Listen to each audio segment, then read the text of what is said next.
If you are one of those smart people who do not rely just on mainstream media for your news, you're in the right place. After you watch this video, you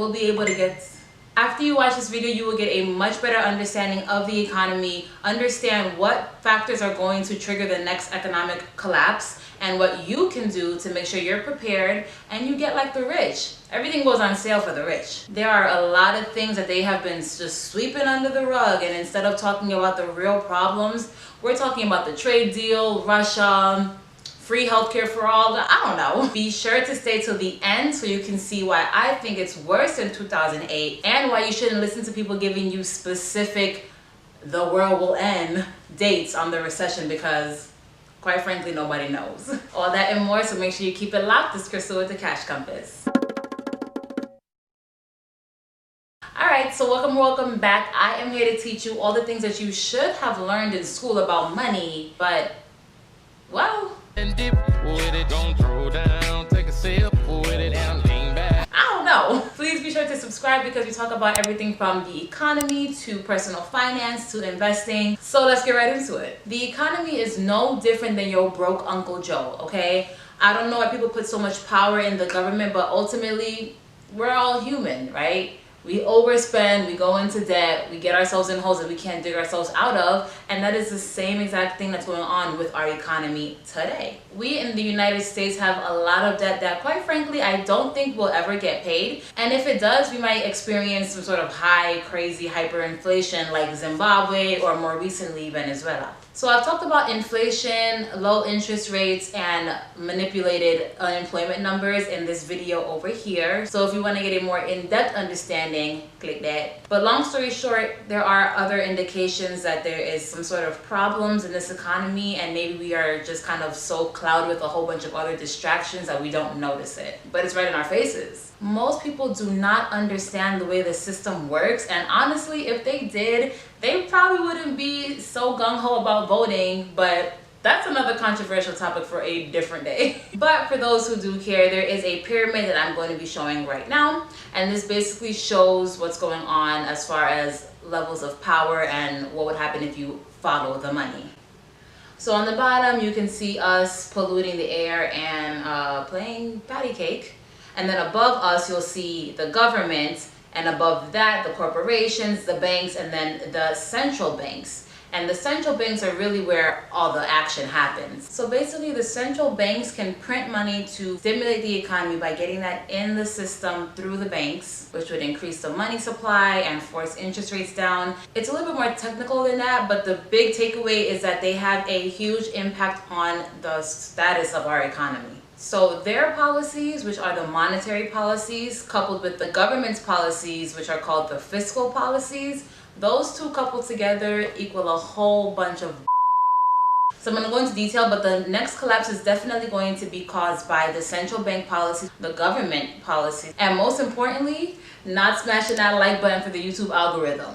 That's deadly. All right, but seriously, let's talk about the fractional banking system. It's a Ponzi scheme, okay? We don't want to call it that. We want to be politically correct, but let's call a dog a dog. I said what I said. What happens is little old you goes into your bank and deposits all your hard-earned money. Your paycheck goes into your bank, your savings goes into your bank, and you figure, you know, whenever I need it, I'll just come and get it. The problem is they do not keep all that money in the bank for you. They are looking to make money. So what they'll do is they'll take your money and lend it to God knows who. Let's pray they pay the loan, but I'm gonna get to that. Hold on a second. So they are only legally obligated to keep at maximum 10% of your money on hand. And in most cases, they don't have to even keep that much. So if you have, let's say, $1,000 that you put into the bank, they'll keep 100 to give you the warm and fuzzies, and they'll give the other 900 to whomever. If the money's in your savings, they'll give you a little percentage for your efforts, and they don't have to have any reserves on that money. And honestly, if a lot of people don't come to get their money out all at once, this system can hold up, just like a Ponzi scheme, right? If everyone's putting their money in there and they're having faith, everything is all good. The real problem comes when everybody's panicking and looking for their money. So the reserve system is supposed to make you feel good. The problem is the banks don't even have the 10%, y'all. They don't even have your 10%. How are you supposed to tithe if they don't have your 10%? So basically, because they can't even keep that reserve, they have to borrow money overnight from other banks to satisfy the reserve requirement. And you'll hear that in the news as the repo market. And the repo market is, for the most part, the overnight lending. It can be longer, it can be like 14 days, but the idea is they just borrow that money so they can keep up with that reserve requirement. So it's ultimately a liquidity issue, right? They don't have the cash because they have been way over leveraged. They've been taking all your money and loaning it out, and they haven't structured themselves in a way that allows them to function. So within this overnight market, banks lend to banks. The problem is we've been seeing a crisis in there because the banks don't trust each other. Why? Some people are saying that it's Deutsche Bank, which if you don't know, it's a very, very large bank. They're saying that they're insolvent, they might file bankruptcy. People are also saying that it's JP Morgan Chase that might be insolvent and facing some issues. But we won't know, and we probably will find out once it's too late and everybody's houses are foreclosed on. So basically, to keep things under wraps and not really have an outburst and everybody going into fear and trying to pull their money out of the banks, the Federal Reserve, our central bank in the United States, pours money into that repo market on a daily basis so that everybody can be solvent. And I put that in quotes because, I mean, let's face it, if you're holding 10% or less of my money, I don't know, you sound pretty insolvent to me. So that system just, to me, seems structured for failure, but there are other problems in the economy, so let's talk about those. CDOs, which are collateralized debt obligations. For those who have mortgage loans, you may have experienced this before where your loan was sold to God knows who, right? And you don't really care because you're making your same payment and your mortgage is getting paid down.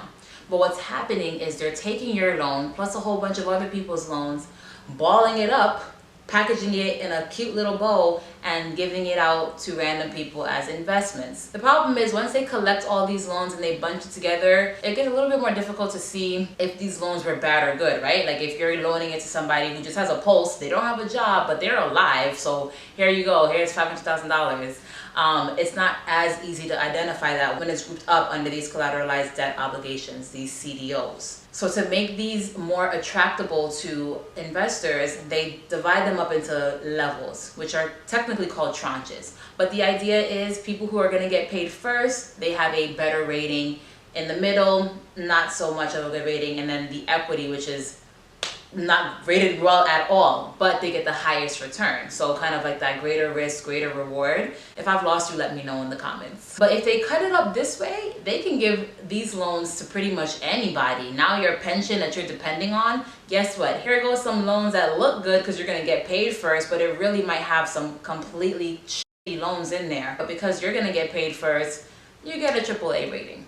The problem is when we do face economic downturn, it doesn't matter which tranche you're in, there are going to be some struggles and you might reach a point where you will not get all your money back. That's what really happens. That's what slapped people in 2008 and we experienced a whole bunch of foreclosures because it was just too many risky loans being lent out. The same thing is happening right now. Only thing is that it's gotten even worse because it's even more people. It's even more money. It's even more risk that's been taken. And it's not only mortgage loans that can go into this. It could be auto loans too. If that isn't bad enough, we also have had low interest rates for so long that people have just been gobbling and gobbling up this debt.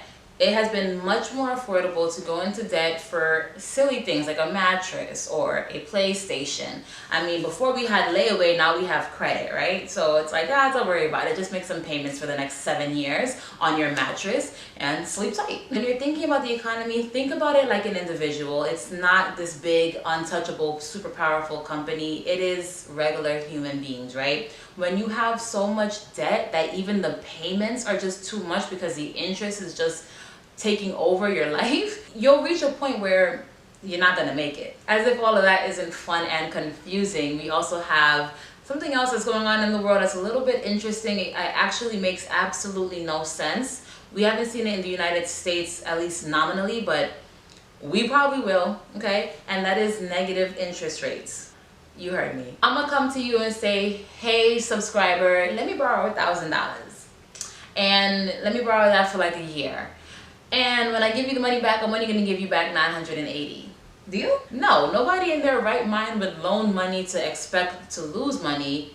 However, there are literally trillions of dollars worth of negative interest yielding bonds, and people are eating this up.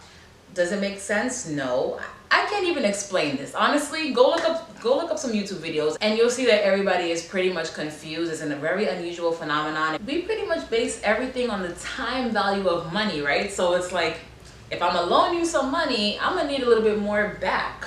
So the fact that it's like, you're not gonna get that, I can't even articulate. Let's move on. So why do I think it's going to be worse than 2008? Well, the too big to fail banks are even bigger and more can't fail. In 2008, we had bailouts, which I'm sure everybody is familiar with. So it's like, okay, all the rich people get a pass. Here's some more money. Do good. Trickle down economics. Let's help the people, right? Except, no.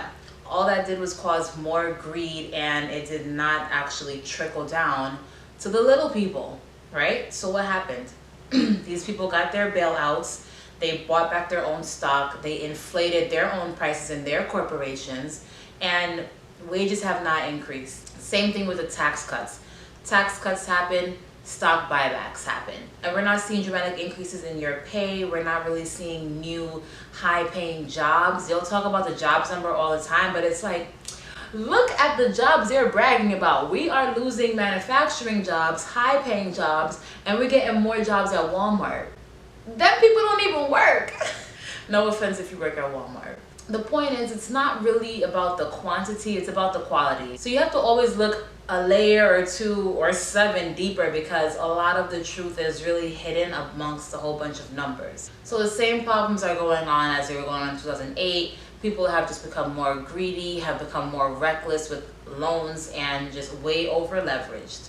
Interest rates have been low for way too long. It's not a free market. People get mad at capitalism, and they do make some good points, but you have to understand we are not in a truly capitalistic? Yes. We're not in a true free market. When you have all this kind of government intervention, it can't be a free market. I mean, no. You have to have a permit and pay taxes for almost everything, so it's not capitalism that's causing problems, at least right now. And that's another video that we could talk about later on, so let me know if that's something that you're interested in the comments below, and I will whip something up for you. All in all, it's real ghetto out here, so just be prepared. As far as what you can do to get yourself out of the rat race and act like the rich, click this video because I go into a lot of detail about what you should be doing to prepare and how to act like the rich. Because like I said in the beginning of the video, it's a big discount shopping spree for the rich, because they can buy houses for dimes on the dollar. They can buy stocks. You know, there's a time in every business cycle to purchase up assets, and you might have your opportunity. All right, that wraps it up. If you have some more time, watch some more videos. These are educational videos. Don't feel bad for binge watching my videos, because you might learn a little something. Please be sure to like and subscribe. It helps me so much. It helps the channel, and it gets this information out to people because we desperately need it. That's it. Keep your money up.